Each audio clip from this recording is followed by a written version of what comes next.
देखा भैया हमारे मास्टर फिर बना देना पलट गेलो भैया। ये देखा रंग के का बजा के धूप कोनो गारंटी ना। देखा भैया एक गीत याद आवे रही सुनार में आई ये गीत रंगल के प्यार दुलार आशीर्वाद से ट्रेंडिंग में आ गई। पति प्रदेश में आया अपन घरे रखले मजा खाटत बा देवरा बड़ी परेशान हो गई अपना भौजाई से। अपने भौजाई पर रहन देख के बड़ा परेशान हो गई देवरा कहे का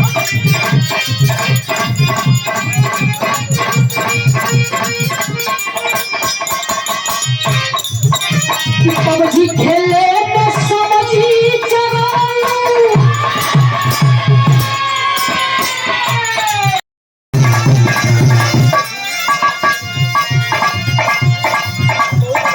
धान से लड़ी जा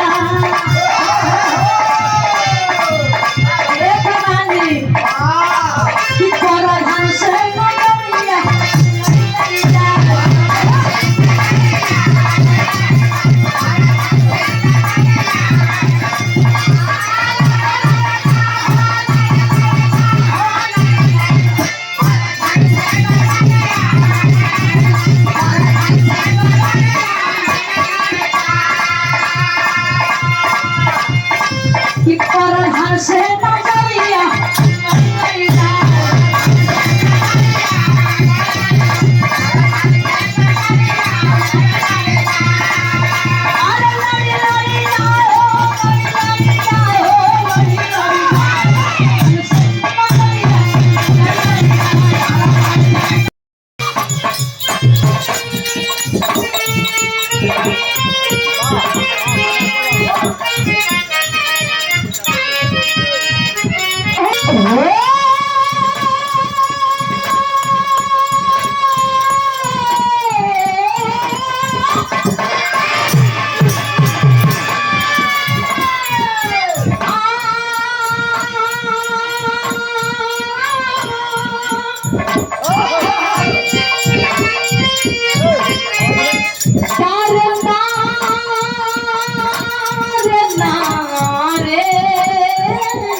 राजा जी के तू रानी देविया स्वामी जी के तू रानी देविया राजा जी के तू रानी देविया